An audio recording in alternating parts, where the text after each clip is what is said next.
I will take that every single day of the week. Let's go Lakers. What a huge win for the Lakers. I understand that the Miami Heat were on a second of a back-to-back. It doesn't matter to me. That is now, what is that now, 7 in a row? That's 7 in a row. 7 in a row for the Los Angeles Lakers, and they are looking really good. I am really enjoying watching this team play basketball. And I know you guys are too. Even though it was only a 2-point game at half, this was just seems like such a much more complete game from this team. It was much more complete from Anthony Davis. LeBron, while he didn't have the triple double numbers that he normally does, he still was good enough. You had a great play from Alex Caruso. JaVale McGee actually played really well. This was just a much better all-around play, and a lot of it, and I have to give most of the credit to Frank Vogel and the coaching staff. I think we really need to make sure we're aware of this, because this was a 2-point game at half, and after the half, it was a blowout. The Lakers win big. They win, was it 95-80? I think the final score was. I'm looking up over at other scores here. 95-80 seems about right, but doesn't matter. You held a team to 80 points. 80 points for the Miami Heat, who, by the way, was a really good 3-point shooting team to the sense of, I think, second overall in the entire league when it came down to 3-point shooting, and you held them. You held them to 17%. 6 of 35 from the 3-point range. That's good perimeter defense. That's what shows what's happening with Frank Vogel and how the adjustments that he's making in the second half. And we're going to get a lot into that. But because it's a win, let's go into what you guys want to talk about right off the top, because that's what this show is all about. It's all about the people. It's all about the fans. It's all about Laker fans. Kev Dog White says 81-1. They crush the Clippers next time. 81-1 is a little bit crazy. I like it. I hope it, but yeah, I'm with you. 81-1 would be fantastic. Armand Bradford, Lakers defense got teams in a straitjacket with a wet blanket on top of them. Great to see. They do. This was a very good offense in the Miami Heat, who was 5-2 coming into this game and just got beat up by the Lakers, especially in the second half. Team Black Beast, great team win. Lakers win. Yep, it was great. It was a great team win. Not everyone played great, but most people did. How about that defense? Yeah, B-Main 24. How about that defense? If they weren't the number 1 overall defense in the league, they were. I'm just going to change all that for you. They were the number 1 defense in the league. Holding a team to 80 points, that's going to push that number way down. They're going to go back to allowing under 100 points per game for the season. That is a huge number. It's a huge outlier. We're not going to expect 80 points per game for a lot of teams very often, but this is one of those games where it is going to happen. So that number is going to drop considerably. Holding any team to 80 points, huge drop off. But Jeff D.F. Smith put a hat on, Bergman. I'm at work. I go to the game. And by the way, I am undefeated when I go to a Laker game at this point, and I don't want to jinx it. The Mason curse is real. There is no Bergman curse. That's all I'm going to say. I have not seen a loss since I've been at Staples Center. Just saying. Donovan Bryant says this is one of the best defense we've seen in a league in a while. Maybe in the league we haven't seen a Laker team with this good a defense in a while. And one of the biggest issues that you thought coming into this season was going to be perimeter defense and holding teams to low 3-point percentages. They've been doing that. Their perimeter defense has been very good, to the point of that you kept a number 2 shooting team, 3-point shooting team in the entire league. You held them down. You held them down to 17%. Vince Saiz, Greg, I hope haters keep calling LeBron washed because it keeps motivating LeBron. I'm not sure how many people actually call LeBron washed, but the people that do are going to get destroyed because of what he's doing right now. Again, this is the difference between every game that we kind of watch. LeBron James tonight he actually ended up being a lot better. 25 points, 6 assists, 4 rebounds. He only had like 4 points at halftime. So a lot of his work was done in the second half. And that's not a triple-double number, but it's enough. It's enough of what you got to do. And Anthony Davis was fantastic. He missed very few shots, 11 of 17. He had 26 points, 7 assists, 9 rebounds, 2 steals, 3 blocks. I will take that every single day with Anthony Davis. That is a great number. Alf on Instagram says, who are the Lakers' biggest scare this season besides the Clippers? I think there are a lot of good teams in the East. Milwaukee is a very good team. I think that Philadelphia is a very good team. Those are teams that are going to be difficult for them to deal with. I think they can beat any team in the West. I think they can beat any team in the league, but especially when you have 2 top 5 players and guys that can shoot around you, which not always, but when you have guys that can shoot around you, you're going to be able to beat a lot of teams, mostly because you have 2 top 5 players on your team. Realtor Rob, Greg, we may never lose again. From your lips to God's ears, because that would be fantastic. It's just not going to happen. Jonathan Watson on YouTube via Andy Slater on Dion Waiters. Dion Waiters is the Heat player who had the medical emergency on the team plane. I've confirmed Waiters overdosed on gummies, sources say, and was passed out when plane landed. He had a seizure. Oh man, I hope everything's okay with Dion Waiters. Jeez, that's a brutal one. He wasn't getting a lot of playing time, but we hope that he's doing just fine. Marcus Smith 818, great job to Frank and LBJ keeping the team's head together against that zone. I think that's where I want to start off. I know there's a bunch of comments from you guys out here, but the zone is what I really want to get into. For the first half, the 2-3 zone that they all of a sudden just changed, the Miami Heat moved over to. They moved to a 2-3 zone that was kind of not working for the Lakers. They weren't able to really figure it out. And this is where you got to give Frank Vogel a ton of credit and the rest of the coaching staff, is that they came out in the second half and totally changed their game plan to get away from that zone. And it was exactly what I was hoping was going to happen and exactly what did happen. Anthony Davis moved to the free throw line, and then he became a facilitator from there. That's why he had 7 assists. And a lot of that came in the second half, is because he moved to the middle of the zone, and that all of a sudden now he can either go towards the basket, hit a little jumper, which is his jumper was on tonight, so he was able to do that, which is why that jumper is so important. But he was able to hit those little jumpers, or he was able to find guys open for 3-pointers or cutting to the middle. When there's a 2-3 zone, when you put somebody in the middle of that zone to just kind of be a facilitator, that all of a sudden changes the entire game plan. And Eric Spoelstra and the Miami Heat had no answer for it because the Lakers made adjustments at halftime and were able to fix that. That's why that was all happening, and I thought it was amazing the way that they did. And yes, Aki Sack 2, the defense is amazing. Pink 2448, this is LBJ's best coach, man. Look, Eric Spoelstra is a fantastic coach, and he is a veteran coach and doing a very good job with this Miami Heat team. Frank Vogel is doing a great job. I have nothing bad to say about Frank Vogel right now because all he's done is made great adjustments, made the right decisions, is using guys when they're playing well. Like Troy Daniels hit a 3-pointer. They kept putting Troy Daniels in. He didn't do much else, but the fact of the matter is you went back to Troy Daniels because that was the hot hand, or hoping to be the hot hand that night. It's everything that he's done has been a good call. Angel Rodriguez didn't like coach's rotations. KCP and Daniels second half come off the bench first over Kuz and Caruso. Dwight doesn't play first or third quarter. AD plays an entire first and third quarter. See, you're one of the few. Now, here's the thing. KCP at half had about 12 minutes, which is way too many minutes for KCP, and he was bad. He was just flat out bad. I'm sorry. He was just awful. He airballed a layup. Who airballs layups? I mean, that's one of the very difficult thing to do. And that's not just the first time KCP's done it this year. This is the second time that I can remember that he airballed a layup. He's just not feeling it right now. And KCP, to Frank Vogel's credit, plays 6 minutes in the second half.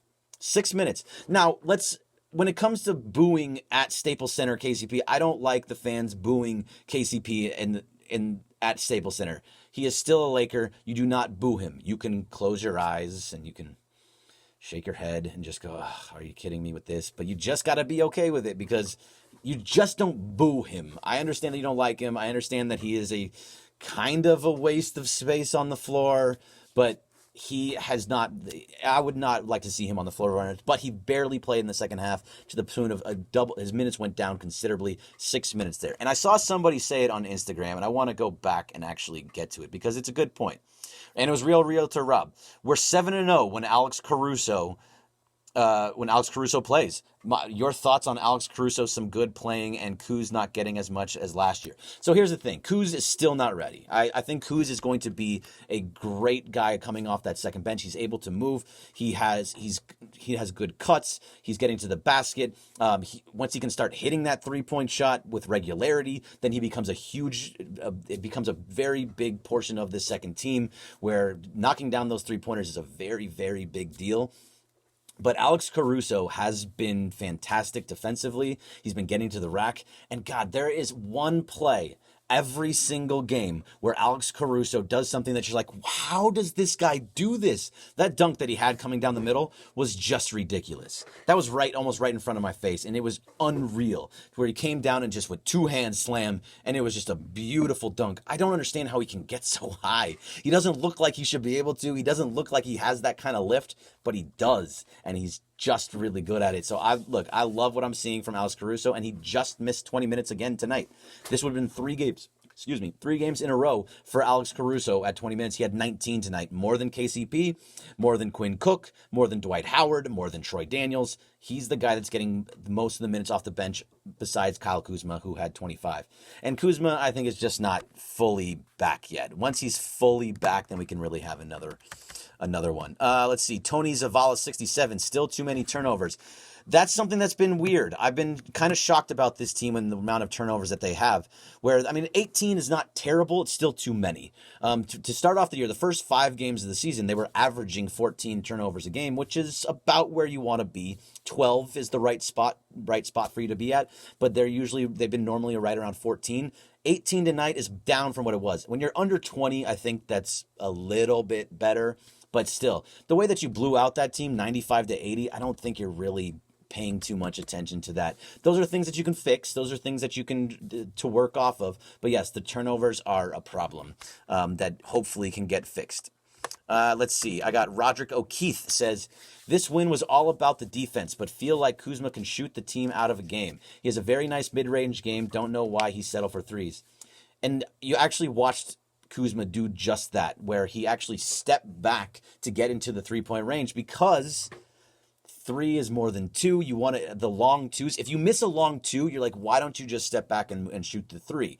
If you miss the 3, you're like, okay, you just missed the 3. I would prefer him taking 3s over taking those long 2s and missing one or the other. He's still not there. It's interesting with Kuzma. The shot looks good and it's rimming out a lot of times. These aren't really bad shots that he's taking. They're just not falling for him right now. Eventually I think they will. I don't think he's totally back into game shape yet, and that's going to take a little bit of time. That's not something that's just going to come overnight. Eventually we'll get back to that point for him.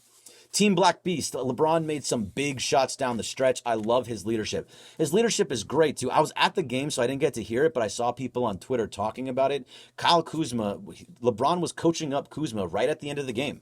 He was saying, like, hey, this is exactly what Eric Spoelstra and the Miami Heat want you to do. They want you to take these bad shots for 3.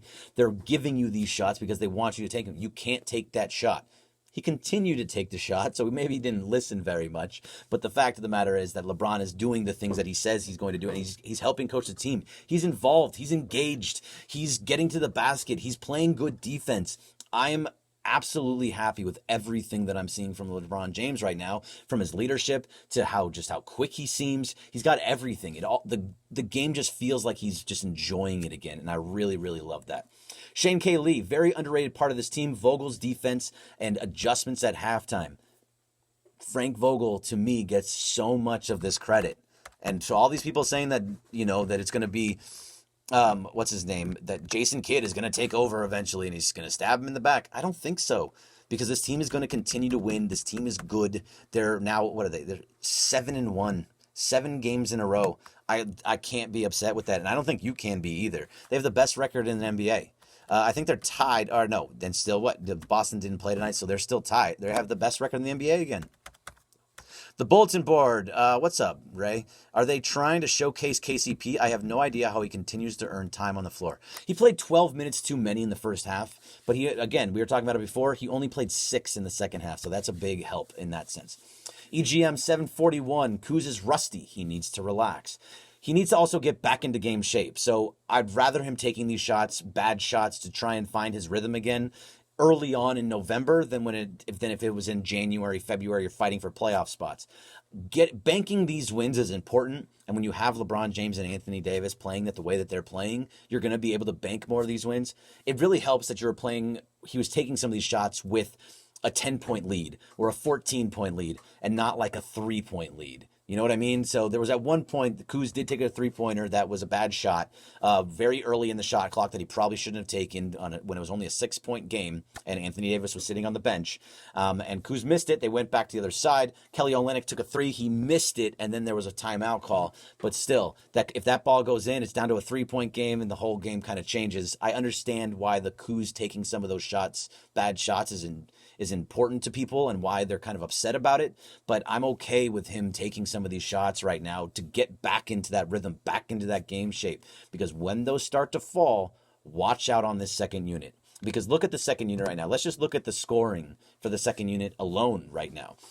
7 points from Kuzma, 3 from Troy Daniels, 2 from Dwight Howard, 2 from Quinn Cook, 2 from KCP, 2 from Alex Caruso, 6 from Alex Caruso. So that was it. That was your entire bench. Besides that, Anthony Davis is 26, LeBron James 25, 9 for McGee, 9 for Bradley, and 4 for Danny Green, who was not hitting his 3-point shot tonight. He had wide open shots. He was just missing them, and that's not normal for him. But look, when you get a 15-point win, it doesn't matter those kind of numbers. The fact is that there's not enough scoring going around at the point where you need, against really good teams, not on back-to-backs like Miami was, that you're going to be able to have to hit some more of those shots. 25% from three-pointer was not bad, but the only reason it's up that high was because LeBron was 4 of 7. So you got to give a lot of credit to LeBron there. Tiago Ramona says the team is rolling, but there's a lot of room for improvement, defense and offense, right? I think there's a lot of room for improvement. There's always going to be room for improvement. You can't say that the team is just perfect as is.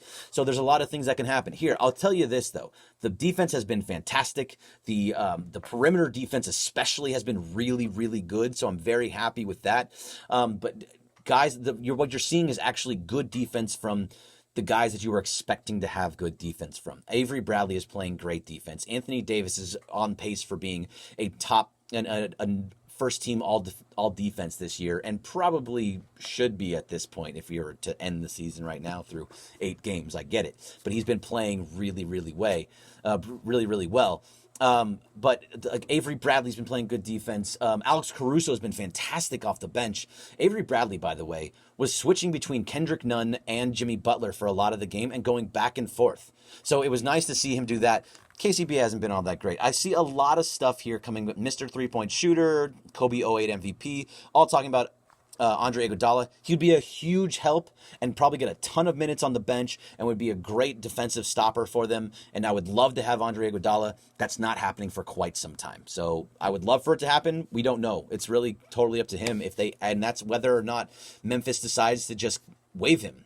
They have to. Otherwise, you have to trade for him, and we don't have the trade pieces for it. And anybody saying trade KCP, just continue to remember that KCP has a de facto no trade clause. He signed a 1-year deal on top of a 1-year deal on top of a 1-year deal, so he has his rights. He can choose to not be traded to wherever he wants to go.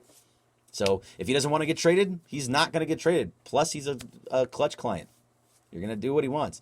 Donovan Bryant, when will the first half offense come, Greg? Look, the first half offense was not terrible. They were right around 60 points at the end of the first half.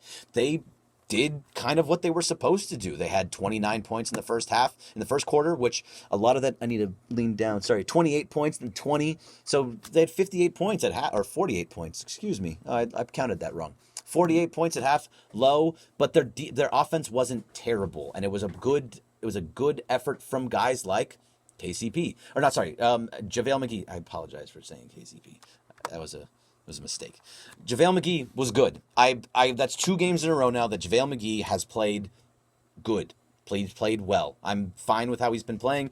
And look, maybe I was wrong when it comes to who that Dwight Howard should start. I still don't think he belongs in the rotation, in the starting rotation, but the fact of the matter is, JaVale was good, and he was active, and he was playing good defense, and he was finding himself on offense. He had 9 points, 10 rebounds, an assist, a steal, a block, very low fouls. Look, JaVale McGee played well. Only 16 minutes, about where you kind of want him.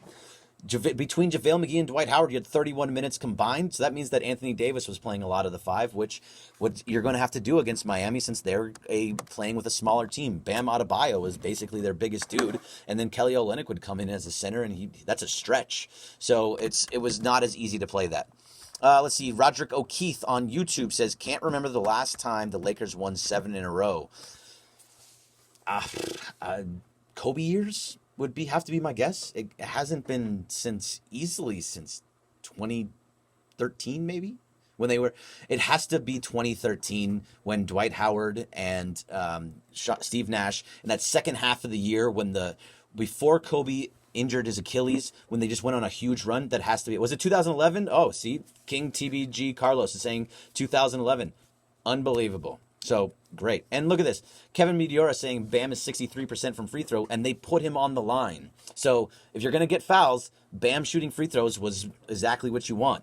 A lot of this team, I mean, people are talking about how Bam was trash. Look, they're going to be a different team when you play them in Miami. Most likely you're going to have a day off before in Miami. So they're going to go out and they're going to get drunk and they're going to be in Miami, the Miami nightlife, and they're going to play like garbage when they play in Miami. Bam will have some big game. Tyler Hero will have a big game. But I think they did not give Tyler Hero any space, which I think was huge. As one of the best three-point shooters in the league, Tyler Hero was not to be found. Kendrick Nunn was the best player on the Miami Heat team for most of the year. Jimmy Butler became, and Nunn was held to 10 points.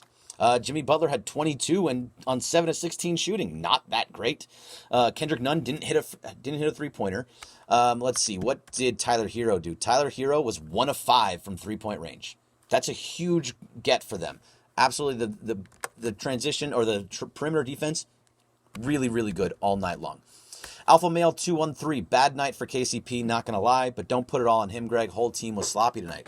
I mean, sloppy is one way to put it, or the way that I look at it, Miami is a good defensive team.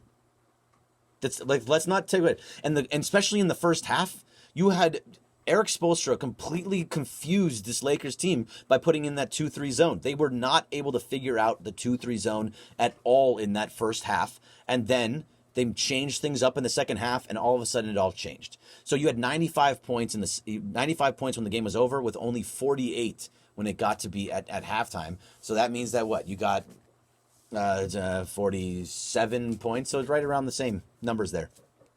But that's fine.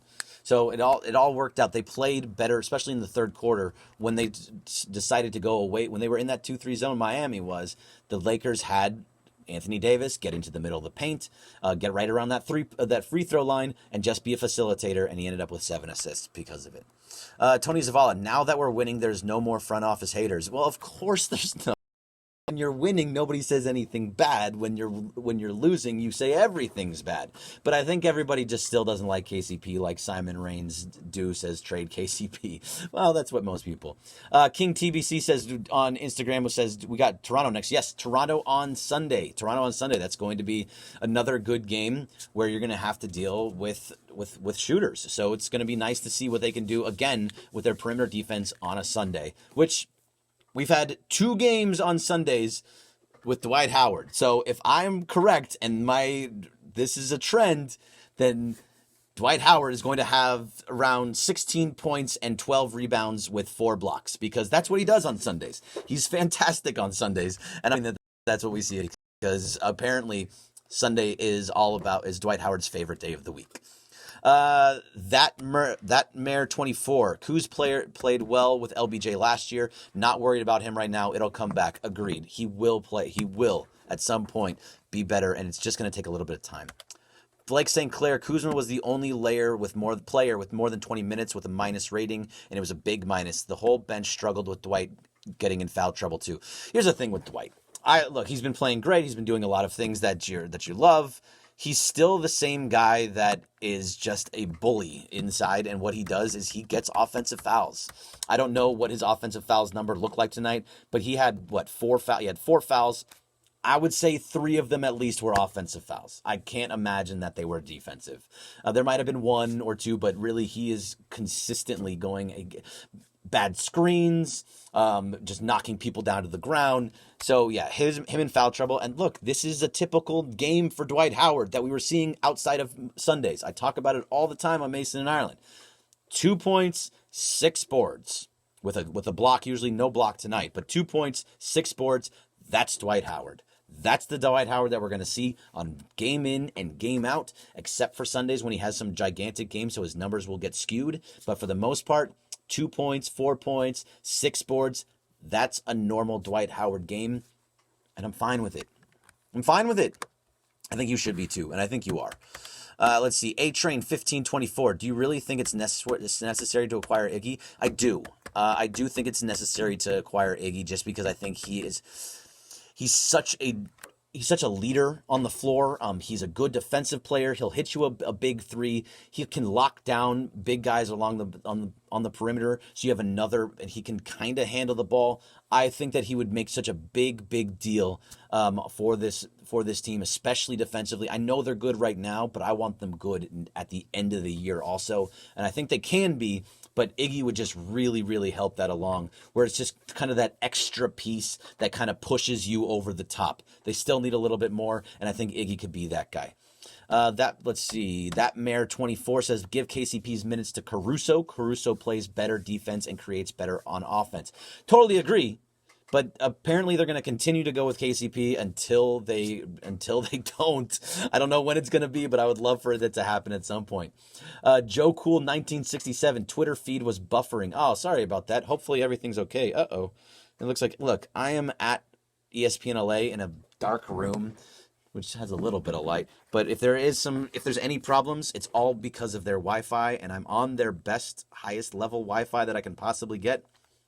And this is what happens. So it looks like it's okay right now. There might be a little bit of buffering. As long as you can hear me, is that all right? Can you hear me? I know you can't see it on there, but the Twitter feed, Joe Cool, can you hear me okay? Don't worry about the seeing. Because all of this, by the way, all of this will be put onto podcast later on tonight. So if you missed it, you can always just listen to it on the podcast on anywhere. You can find it on Spotify. You can find it on iTunes, anywhere that you get your podcasts. This will go on to podcast afterwards. A-Train 1524. Bam is not trash. Absolutely, he's not trash. I was saying they're coming off a back-to-back game. I think Bam is playing really well, actually, and is probably going to be the most improved player if he continues to play that way. Let's see. Mr. T on Twitch. Uptime. I don't know what that means, but glad to see you on Twitch. I always like when people go over to our Twitch stream. Armand Bradford. Toronto missing Lowry and Ibaka maybe. Thumb fracture, ankle sprain. Here's the thing. Like, Lowry and Ibaka are easily both 45 years old. Ibaka especially has to be 45 years old. If you look him up on Google, I think it says he's like 31 or 32, and there's just zero chance that he's anywhere near that young. He's got to be 85 years old. I don't know what's happening there, but he's somewhere around 97 to 102. I don't know which one it is, but he's there. Freeing Aguirre says, looking fresh today. Hey, thanks, man. Appreciate it. This is what you got. I got to wear some nice clothes when I go to the Laker game. I can't wear a hat. I can't wear any Laker gear. I can't be comfortable, essentially. I have to wear pants when I want to wear shorts on a Friday. It's a whole different world. I'm a very simple person, okay? I like wearing sandals. I like wearing shorts. I like wearing t-shirts. I like wearing hats. I don't want to wear collared shirts and pants and shoes. I want to be a Hawaii beach bum. That's what my goal is at some point, is to go back to Hawaii. I lived there for 2 years and just be the guy that walks around in t-shirts and shorts and sandals. That's my life goal. Not even going to lie to you. Marcus Smith, 818. Crazy that Clippers are in hot water with load management, and Lakers and LAO 7-1. They're going to be fine. Big BI14 GOAT. Can't wait till Christmas. This Lakers team is on a different level than opening night. They hadn't really played together. So, I mean, they played a little bit. They played a bad Golden State team that we see, so you can't really base anything on that. then you went over to China where you weren't allowed to practice. You didn't really get a lot of time in there. One of the games, AD and LeBron didn't even play. There wasn't a lot happening over there, so they never really played together. And now they're still trying to kind of figure each other out. It's going to take a little bit of time, but they will figure each other out. I'm I'm sure of it. And anytime they get wins this early on and bank these wins, 7-1 is a great place to start. And then all of these wins that you could have, that later on you're not going to look. This is what happened like last year, right? You talked about how they started off the year 3-5 last year, and we said, God, you needed to have these wins because guess what happens down the stretch at the end of the year when you need these wins early on. They're there now. Now you have these seven. Now you're 7-1. Now you're winning games. You're beating teams that you're supposed to beat, and you're beating teams that are good teams at the same time. So I'm like, this is what you want from the Lakers. Let's see. Donnie Ekbode says YouTube looks good. Okay, that's good to know. Marcus Smith 818. Crazy that Clippers are in hot water. We did that one already. Jeremy Chan. The Mason curse is real. Yes, the Mason curse is real. And here's the thing. Steve Mason left at halftime, and I got to take a seat, which was really cool because I got to be like right on the floor essentially. And I was sitting next to George Sedano, so that was fun to just talk because he wants to talk Heat, I can talk Lakers. It was fun. I had a good time talking with George. But you had Mason left at halftime. That was a 2-point game. 2-point game, and all of a sudden they win by 15. Is it over? They did better in the second half when he's gone. That's all I'm saying. I don't know whether the curse is not or not. No Mason curse from JMix712. I love this. This is my favorite thing of the whole time. LM85, doing the show on your phone. Yes, I'm doing the show on my phone. It's actually, you can see, I'm not holding the phone. We need to make this clear. The phone is my camera because iPhones have great cameras, but I'm not doing the show on my phone. Let's see. God, Yo Soy Joel. Worried that Lakers don't have a consistent third scorer. A little bit, but I don't think it's going to happen. I think that Kyle Kuzma will eventually be that third consistent scorer coming off the bench. That's going to be important. And also, look, Avery Bradley for the most part has been good. I don't have a problem with a lot of the things that Avery Bradley's done. I think most of his games he's had double-digit points. He only had 9 tonight, but only had 9 tonight. Anytime you get any kind of contribution from Avery Bradley, you're happy with it. So I'm glad to see him back. It was much better now that he was there instead of KCP starting. Can't wait to replace Caldwell Pope with Iguodala. I would not get your hopes up to see KCP going anywhere for a while. And yes, Louis Rada, I saw how you spelled it. I just decided to say Caldwell Pope instead. I'm sure you can figure out what it actually said. PN Gata, Lakers with a whole bunch of hashtags. God bless. Love that. That Mayor 24. Why did Mason leave? We went home to smoke. LOL. He leaves at halftime. I don't know he said it on the air. He says it everywhere. It gets to halftime and he says, I'm out of here. See ya. Bye. So whatever, he does not stay at anything, especially when it's him by himself. He leaves at halftime no matter what. It's not anything personal. He just does it. Donnie Ekbode says the Bergman blessing is better than the Mason curse. I like that. The Bergman blessing, I will take the Bergman blessing. That makes me feel way better, and it's something that I can throw at Steve Mason over and over again on the air. Because anything I can do to keep this Mason curse thing going and live, I love it. It's so much fun. I love how people get so upset about it too. That makes it even better. Blake St. Clair, as far as the front office goes, all the offseason moves were done for a championship. So I will hold my judgment on them until the season ends. They still have work to do to keep this going. Sure, absolutely. 7-1 does not mean you're winning the finals. It just doesn't. But 7-1 is a great way to start. It's nice watching games that they're winning. It's nice to come on here and talk post-game happily because the Lakers won games and not try and calm you down after losses. And also what this does with these early season wins is that when there is a loss, coming on here to talk to you guys, it's not as much calming you down as it is just like, okay, look, they weren't going to win 82 games or 81 games because they lost the first game of the season. It's okay. Those things happen. Alan Chang 223, did I miss the KCP roast? I'm trying to stay away from it. I can only do it so much. Kevin Meteora, Isaiah Thomas, Bad Boys Pistons, supposedly spoke to Rondo, and he believes that Rajon will not be able to play for the season. Did you really? I haven't seen anything along that line. But He seems like he was just playing 3-on-3 or getting ready to play 4-on-4. I thought he was going to be back soon, possibly this weekend or next week. So I don't know if Isaiah Thomas is saying that. I tend to believe him, especially since this was an NBA TV game. I'm assuming that's where you heard that. But for the most part, I have not heard that at all. If someone can show me something where it says that, happy to believe you. I haven't heard it myself. Let's see. Donovan Bryant 8. Are you surprised the Lakers start games as slow as they do? I am a little bit surprised, especially since you have LeBron and Anthony Davis on the floor at the same time. But you can't say that about the last two games. They've actually had leads at the end of the first quarter for both of the last two games. And JaVale McGee has played better on the offensive end for the Lakers in the last two games as well. So maybe something's starting to click for him too. And the way that Frank Vogel says, and I saw what happened, Harrison Fagan tweeted it out today from Silver Screen and Roll. He said that he talked to Frank Vogel, he asked him about the slow starts, and he said he's not even thinking about the slow starts because they play so well in the second half.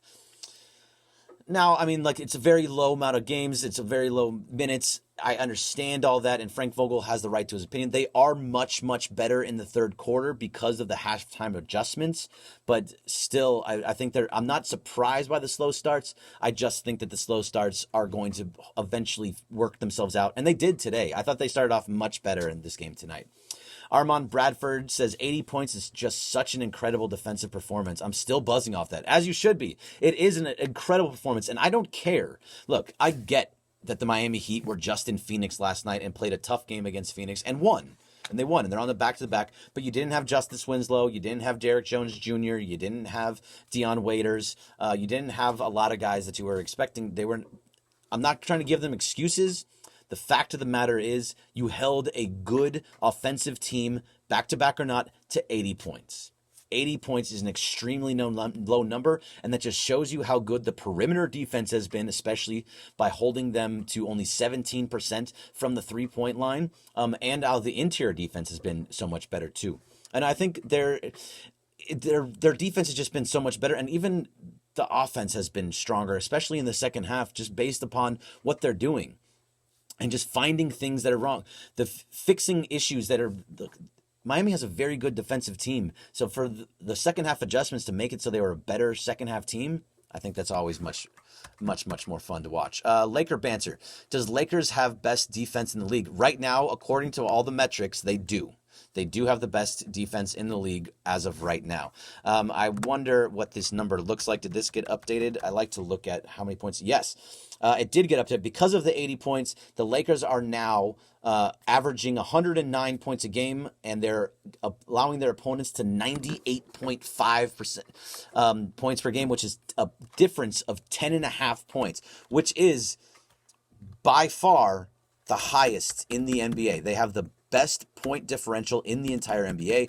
There's only a couple teams holding teams under 100 points, and there's only three: the Lakers, the Orlando Magic, which is kind of shocking at 98.2, and the Utah Jazz, which makes sense at 97. So the Lakers, but otherwise, the 10.5 points is the highest differential, and the 98.5 points per game is third in the league. So they're doing a great job defensively, and even their offenses looked good. So again, not upset.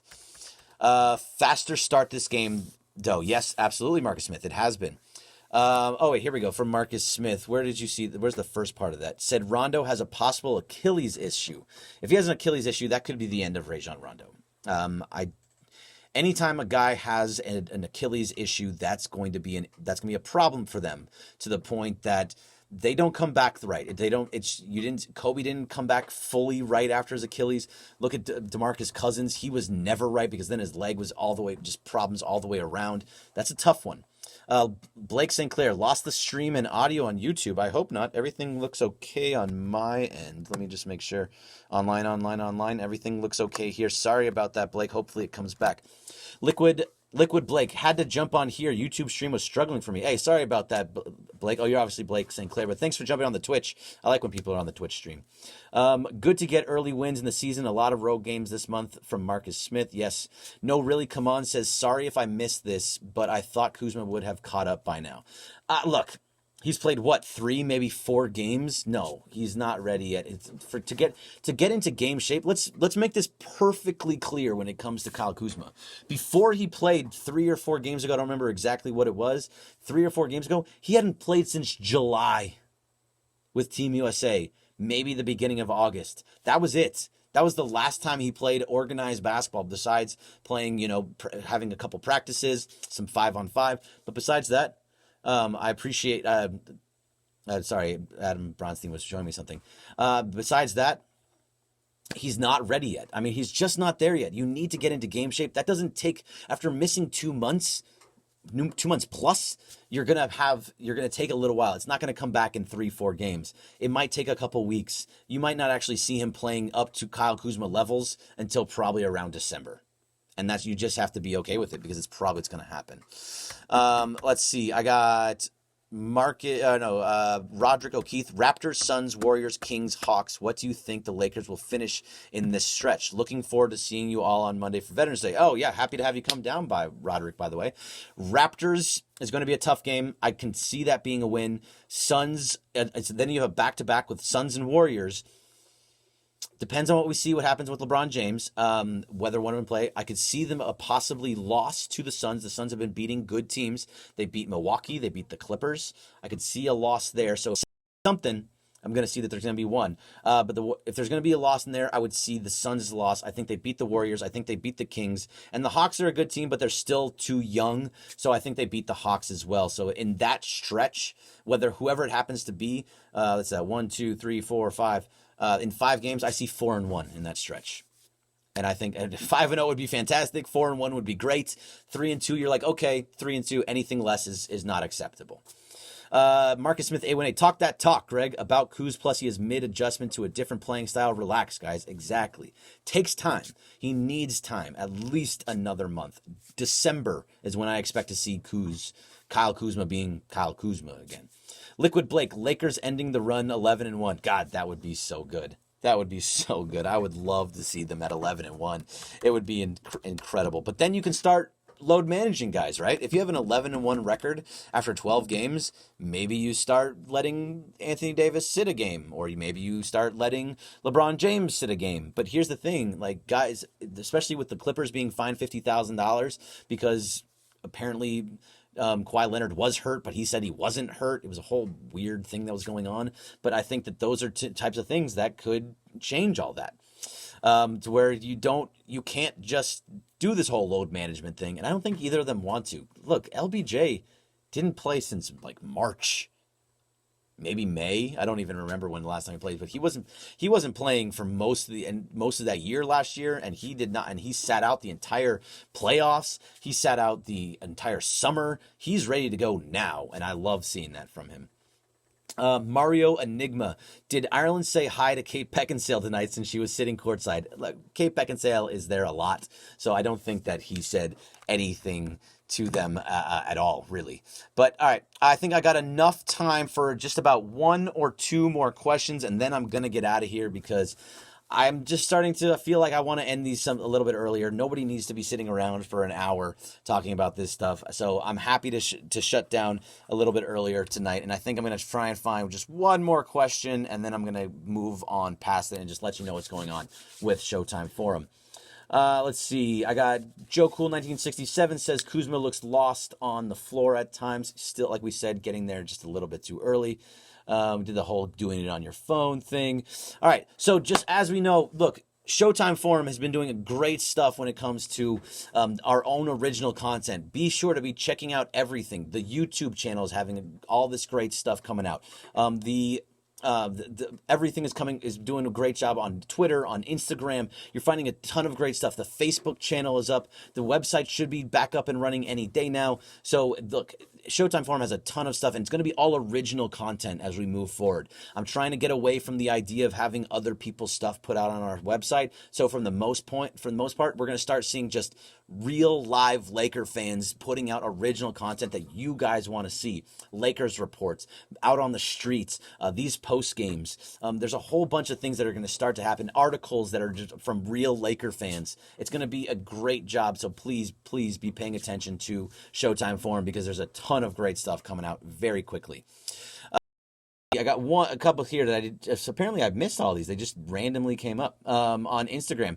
Instead of sitting games for load management, how about play LeBron or AD like 15, 20 minutes some games? Well, you can probably start doing some of those things in games where you're up big and sitting them out the entire fourth quarter. They were going to do that against Chicago, where Chicago was up big in the fourth quarter. If the second unit didn't get them close, they would have shut everybody down, and you wouldn't have seen them play in the fourth quarter. But then you kind of needed them to play to win that game, and they did. Real to Rob. Any chance the defenders need a 2-guard KCP? There is no defenders anymore. They are the South Bay Lakers. And that's going to be... All right, sorry, I got a couple more. What does Rondo bring to the team when he returns? We don't know what's happening with Rondo, but when Rondo does, he brings playmaking, he brings ball control, he brings the ability for LeBron James not to be the only ball handler. So that's something that he's going to do. And 15, 20 minutes a game is enough for him if he's healthy, and we'll see what happens after that. Liquid Blake, I watched the latest Showtime report. Good stuff. Good. Please go watch the latest Showtime report with Devon Johnson, who, by the way, will be doing Sunday's game against Toronto. He'll be doing the post game with you guys, so he'll be talking about all the things that you want to talk about after that Toronto game. But he's the guy that does the Showtime report every single Friday. It's about 5 minutes, and he just tells you about the week in Lakerland. So he's doing a great job. It's on the youtube.com/Showtime forum. It's on twitter.com/Showtime forum. It's on instagram.com/Showtime forum, and I think we're also putting it on the Facebook page, which is facebook.com/The Showtime forum. Thank you very much for being with me. I always love being here talking post game with you guys. That's gonna Lakers 7-1. Can't be upset about that. Happy to go home after a win. Enjoy your weekend. Enjoy your Friday night. I'm out of here. Thank you very much for being with the Showtime Forum. Follow me on Twitter and on Instagram @BergmanGreg. I'm out of here. See you guys.